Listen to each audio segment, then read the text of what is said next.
నమో నారాయణాయ. ఓం మంగళం కౌసలేంద్రాయ మహనీయ గుణాత్మనే చక్రవర్తి తనూజాయ సార్వభౌమాయ మంగళం. ఓం నమో వెంకటేశాయ నమః. ఓం గం గణపతయే నమః. వాగర్ధావివ సంపృక్తో వాగర్ధ ప్రతిపత్తయే జగతః పితరో వందే పార్వతీ పరమేశ్వరో. ఓం నమః శివాయ. పరమేశ్వరాభ్యాం నమః. వీక్షించేటటువంటి నవగ్రహ భక్తులందరికీ కూడా మరి ఈ మాసం అనగా జూన్ మాసం 15వ తేదీ నుండి జూలై మాసం 16వ తేదీ వరకు కూడా సూర్యుడి యొక్క సంక్రమణం మిథున రాశిలోకి ప్రవేశం. అంటే సూర్యుడు ఇప్పటి వరకు కూడా ధనస్థానమైనటువంటి వృషభ రాశిలో ఉండి ఇప్పుడు ఈ జూన్ నెల 15వ తేదీ నుండి కూడా తన యొక్క మిత్రరాశి అయినటువంటి మిత్రుడు ఆల్రెడీ అక్కడ ఉన్నటువంటి మిథున రాశి వ్యాపార క్షేత్రము, మంచి కమ్యూనికేషన్ క్షేత్రము, అట్లాగే ట్రాన్స్పోర్ట్, ఇంపోర్ట్ అండ్ బిజినెస్కి సంబంధించినటువంటి క్షేత్రము. మరి ఈ క్షేత్రంలోకి రవి చాలా హుందాగా, హోదాగా, ఎంతో రాజకీయ లబ్ధితో ఎన్నో రాశుల వారికి ఎన్నో రకాలైనటువంటి మంచి అనుకూలమైనటువంటి పరిస్థితుల్ని కలుగజేసేటటువంటి ఈ యొక్క మిథున సంక్రమణం చాలా విశేషప్రదమైనటువంటిది. ఈ యొక్క మిథున రాశిలో రవి ఆరుద్ర నక్షత్రంలోకి వచ్చినప్పుడు, అంటే దాదాపుగా జూన్ ఎండింగ్ తర్వాత ఉరుములతో మెరుపులతో కూడినటువంటి ఎన్నో వర్షాలు చక్కగా మానవాళిని తరింపజేస్తూ ఉంటాయి. అంటే ఋతువు కొంచెం మారేటటువంటి పరిస్థితి ఏర్పడుతుంది. ముఖ్యంగా మేషరాశి పర్యంతం కూడా మీనరాశి వరకు ఒక్కొక్క రాశి ఒక్కొక్క పోర్ట్ఫోలియోని కలిగి దాని ఆధిపత్య గ్రహాలు ఎన్నో రకాలైనటువంటి ఫలితాలని, ప్రభావాలని మన మీద కాంతి రూపకంగా వెదజల్లుతూ ఉంటారు.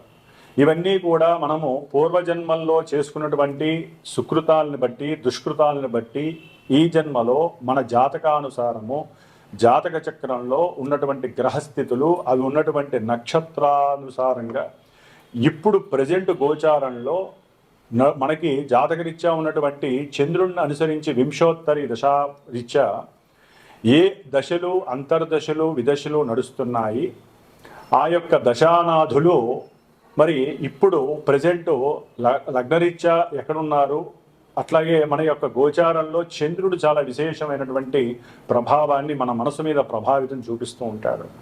కాబట్టి అంటే జాతకం అనేటటువంటిది లైఫ్ ఈవెంట్స్ని తెలియజేస్తే, గోచారం అనేటటువంటి చంద్రుడు మానసిక స్థితిని తెలియజేస్తూ ఉంటాడు.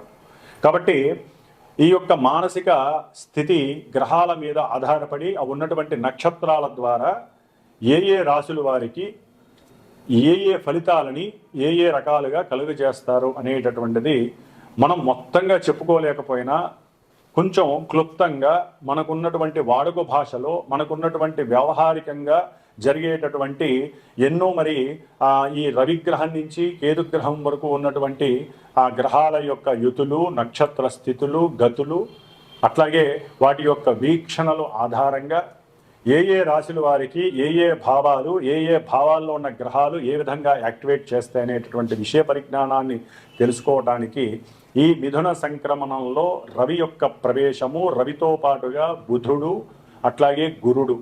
ముఖ్యంగా ఈ బుధుడు ఈ యొక్క మిథున సంక్రమణం చేసినటువంటి రవి క్షేత్రంలో 22వ తేదీ వరకు, అంటే జూన్ 22వ తేదీ వరకు గురుడితోనూ రవితోనూ కలిసి తన యొక్క స్వక్షేత్రములో ఉండటం చాలా విశేషప్రదం. అంటే వ్యాపారస్తులకి, ఉద్యోగస్తులకి, అట్లాగే ముఖ్యంగా ధన సంపాదన కోసం గురిపెట్టినటువంటి వాళ్ళందరికీ కూడా చాలా విశేషమైనటువంటి స్థితి ఈ నెల అని చెప్పుకోవచ్చు. అట్లాగే కుజకేతువుల సింహరాశిలో ఉండటం, అలాగే శని మహానుభావుడు మీనరాశిలో ఉన్నాడు, రాహువు కుంభరాశిలో ఉన్నాడు, శుక్రుడు మేషరాశిలో ఉన్నాడు. తదుపరి ఈ నెలాఖరికి జూన్ 29వ తేదీన శుక్రుడు తన స్వక్షేత్రమైనటువంటి తన యొక్క వృషభ రాశిలోకి చక్కగా సంచారం చేయటం కొన్ని రాశుల వారికి అనుకూలమైనటువంటి పరిస్థితుల్ని కలుగజేస్తున్నాయి.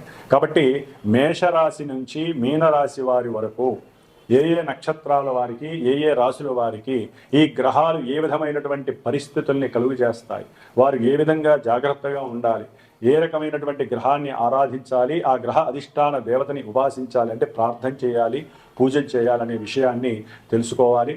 అట్లాగే ఈ యొక్క జ్యోతిష్యాన్ని నమ్మటం అనేటటువంటిది మాత్రమే మన సనాతన ధర్మంలో ముఖ్యమైనటువంటి విషయం. జ్యోతిష్యాన్ని నమ్మాలి, దాని తగ్గ పరిహారాలు చేసుకుంటూ ఈ రోజు ఏ విధంగా అయితే మన శరీర ధర్మానికి భుక్తి ఆహారం అనేటటువంటిది ఎంత ఉపయోగమో, ఆ భుక్తిని సూర్యుడి ద్వారా, మిగతా గ్రహాల ద్వారా మనం చక్కగా అనుభవిస్తూ ఉంటాం. కాబట్టి గ్రహస్థితిని నమ్ముకోవాలి, దానికి సంబంధించిన దైవాన్ని ప్రార్థన చేసుకోవాలి.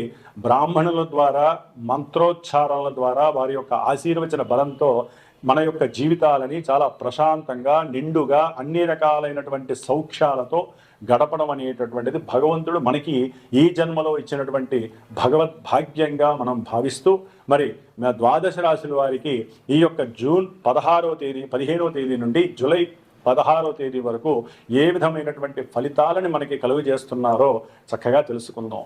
వృశ్చిక రాశి వారికి మరియు వృశ్చిక రాశిలో ఉన్నటువంటి విశాఖ నక్షత్రం 4వ పాదం, అనురాధ నక్షత్రము, జ్యేష్ఠ నక్షత్రం, ఈ నక్షత్రాల వారికి కూడా ఈ సూర్య సంక్రమణం మిథున రాశిలో ప్రవేశించటం జూన్ 15వ తేదీ నుండి జూలై 16వ తేదీ వరకు కూడా ఈ నెల రోజులు గ్రహాల యొక్క స్థితిగతుల వలన కొన్ని అవరోధాలు, ప్రతికూలతలు, కొన్ని అనుకూలతలు కలిగేటటువంటి పరిస్థితులు కూడా వృశ్చిక రాశి వారికి ఉన్నాయి. ముఖ్యంగా అనుకూలత విషయంలో చూసినట్లయితే కనుక వృశ్చిక రాశి వారికి ముఖ్యంగా అష్టమ స్థానంలో ఉన్నటువంటి బుధుడు ఒక్కడు మాత్రమే అనుకూలమైనటువంటి పరిస్థితుల్ని కలుగజేస్తున్నాడు వృశ్చిక రాశి వారికి. కాబట్టి వీరికి ఉన్నటువంటి బుద్ధి మరియు తెలివితేటలు, వాక్చాతుర్యము, అనుకూలమైనటువంటి పరిస్థితుల్ని బాగా కష్టపడితే కానీ క్రియేట్ చేసుకోలేరు. ఎందుకంటే వృశ్చిక రాశి వారికి అష్టమంలో ఉన్నటువంటి రవి ఆరోగ్యాన్ని దెబ్బతీస్తాడు, శారీరకంగా నలత కలుగు చేస్తాడు, జీర్ణాశయ బాధలు, ఆకస్మికంగా కొన్ని ఆపరేషన్స్ అయ్యే పరిస్థితులు కూడా కలుగు చేసే అవకాశం ఉంటుంది.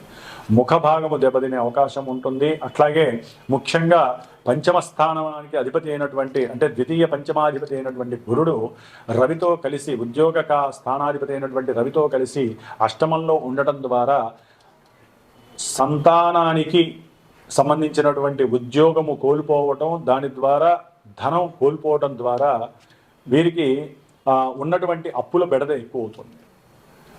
బంధుమిత్రాదులు అవహేళన చేస్తారు, అవమానిస్తారు, అనుమానిస్తారు. ఇట్లా చివరికి తండ్రి యొక్క సహాయ ప్రోత్సాహం కూడా వీరికి లభించదు. తండ్రి యొక్క ఆరోగ్యము కూడా వీరికి ప్రతిబంధకంగా మారుతుంది. చేసే ఉద్యోగంలో నాగాలు ఎక్కువ పెట్టడం, అంటే సెలవులు ఎక్కువ పెట్టడం ద్వారా, అంటే తండ్రి యొక్క శారీరక పోషణార్థమై సెలవులు పెట్టడం, అటు ఇటు తిరగడం ద్వారా ధన నష్టము జరుగుతుంది. సంతానపరంగా క్లేశము ఎదురవుతుంది. సంతానపరమైనటువంటి ధన నష్టము కలుగుతుంది. విదేశాలలో ఉన్నటువంటి సంతానాన్ని పరమైనంగా మీరు విపరీత ఆలోచనలు చేసి లేనిపోని దీర్ఘకాలిక వ్యాధుల్ని కూడా తెచ్చుకునే పరిస్థితులు కలుగుతుంది. కాబట్టి వృశ్చిక రాశి వారు జాగ్రత్తగా ఉండండి. తొందరపడి ఆవేశపడద్దు, ఎక్కువగా అతిగా ఆలోచించకండి, అతిగా తినకండి. ఓహో చక్కగా ఉంది కదా అని చెప్పి తినేసారంటే మటుకు ఆ అనారోగ్యానికి దారి తీస్తుంది. కొంచెం మితంగా తినటం మంచిది. గురుడు అష్టమంలో ఉండడం మంచిది కాదు. అట్లాగే బుధుడు ఈ నెల 23వ తేదీన భాగ్యస్థానంలోకి రావడం ద్వారా పిత్రార్జితమైనటువంటి ఏదైనా స్థలాలు, భూములు, గృహము ఉంటే మీకు సౌఖ్యాన్ని కలుగు చేస్తాయి. బుధుడు కాస్త అనుకూలమని చెప్పుకోవాలి. రవి మాత్రము ఉద్యోగ అవకాశాలు, అంటే కాస్త జంపింగ్లు చేసే అవకాశం ఉంటుంది. ఉద్యోగంలో మిమ్మల్ని ప్రమోట్ చేస్తారని మీరు ఊహిస్తే అది కాస్త వేరే చోటికి మార్చడము, లేకపోతే ఒకప్పుడు లేని విధంగా తిరగటం, ఉద్యోగంలో తిరగడం ద్వారా కొంత శారీరకంగా అలసిపోవడం, ఇలాంటివన్నీ రవి వలన కలిగే అవకాశము. కాబట్టి ముఖ్యంగా దశమంలో ఉన్నటువంటి కుజకేతువులు కూడా మిమ్మల్ని వృత్తిరీత్యా, ఉద్యోగరీత్యా ఇబ్బందులు పెట్టడానికి తిష్ట వేసుకొని కూర్చున్నారని చెప్పుకోవాలి. కాబట్టి ఉద్యోగ అవకాశాలలో కొంత ఎదురు దెబ్బలు కలగడానికి అవకాశం ఉంటుంది. ఒకవేళ ఉద్యోగం ఉన్నప్పటికీ కూడా అంతర్గతంగా ఆ ఉద్యోగంలో మీకు శత్రువులు ఎక్కువైపోయి గవర్నమెంట్ రిజెక్షన్స్ కూడా జరిగే అవకాశం ఉంటుంది. ఆరోగ్యము దెబ్బతినే అవకాశం ఉంటుంది. తస్మాత్ జాగ్రత్తగా ఉండాల్సినటువంటి పరిస్థితి. అట్లాగే కుజుని యొక్క దృష్టి శని మీద పడడం ద్వారా ప్రేమికులు ఎవరైతే ఉన్నారో వారు కొంచెం ఆలోచించి మాట్లాడుకోండి, ఆలోచించి నిర్ణయాలు తీసుకోండి. కుటుంబంతో మాట్లాడేటప్పుడు 1-10 సార్లు ఆలోచించండి. ఇది సరైనటువంటి సమయము కాదు అని గ్రహించండి. మీరు అనుకుంటారు కానీ అవి నెరవేరవు, లేనిపోని సమస్య కుటుంబంలో, లేకపోతే తెలిసిన బంధుమిత్రాదులు ఇంత దాన్ని అంత చేస్తారు, అవసరమైనటువంటి హేళన చేస్తారు, మీ యొక్క మానసిక స్థితిని కృంగదీసే అవకాశాలు ఎక్కువగా ఉంటాయి. మీకున్నటువంటి తెలివితేటలు కూడా మరుగున పడే అవకాశాలు ఉంటాయి. ఒక్కోసారి తెలియకుండా వ్యాపారంలో మీకున్న పరాలోచనల వలన సరైనటువంటి ఆలోచనలు సరైన సమయానికి ప్రణాళికారూపకంగా దాచలేకపోవడం ద్వారా, అంటే చూపించలేకపోవడం ద్వారా వ్యాపారంలో ఉన్నటువంటి ధన నష్టాలు కలగడానికి అవకాశం ఉంటుంది. కాబట్టి చతుర్థంలో రాహు ఉండటం ద్వారా వృశ్చిక రాశి వారికి, విద్యార్థులకి కొంత చదువు పరంగా కొంత విఘ్నాలు కలుగుతాయి. తల్లి యొక్క ఆరోగ్యరీత్యా కూడా కొంత విఘ్నాలు మీ యొక్క చదువులో ప్రతిబంధకాలను కలుగు చేస్తాయి. చదువుకోవాలి అనుకున్నటువంటి ఇష్టమైనటువంటి చదువు కూడా మీరు పొందలేనటువంటి పరిస్థితులు కలుగు చేస్తాయి. చేసేటటువంటి ప్రయాణాల్లో విఘ్నాలు, ఆటంకాలు, ప్రతిబంధకాలు కలుగుతాయి. కాబట్టి రాహు యొక్క దోష పరిహారార్థమై దుర్గాదేవిని, అట్లాగే పంచమంలో ఉన్నటువంటి శని దోష పరిహారార్థమై సాధ్యమైనంత వరకు హనుమంతుడి వారిని ఏదో ఒక నామస్మరణ చేయండి. అట్లాగే అష్టమంలో ఉన్నటువంటి రవికి సూర్య నమస్కారాలు చేయించండి. ఆరోగ్యం బాగాలేనటువంటి వారు తప్పకుండా సూర్య నమస్కారాలు బ్రాహ్మణుల చేత చేయించి చక్కగా వారికి ఆ తీర్థాన్ని ప్రసాదింపజేయండి. లేదా ఆదిత్య హృదయం డైలీ వినండి. సూర్యుడు ఎదుర్కొండా నిల్చొని ఆరోగ్యం కావాలని కోరుకోండి.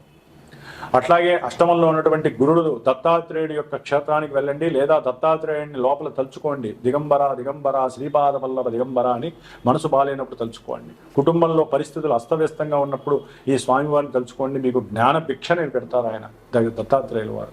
కాబట్టి ఉద్యోగంలో ఏదైనా ఇబ్బందులు కలుగుతున్నప్పుడు తెలివిగా స్ఫురణ శక్తితో యూజ్ చేసుకోండి. తండ్రి యొక్క సహాయ సహకారాలు కోరండి. వారి యొక్క సహాయ సహకారాలు మీకు నచ్చకపోయినా వారితో అనుకూలంగా ఉండండి. పాద నమస్కారం చేసుకోండి. తల్లికి నమస్కారం చేసుకోవడం ద్వారా కూడా మీకు కొన్ని అనుకూలమైనటువంటి పరిస్థితులు చక్కగా మీకు కలుగుతాయని చెప్పి చెప్పవచ్చు. ఓం శ్రీమాత్రే నమో నమః.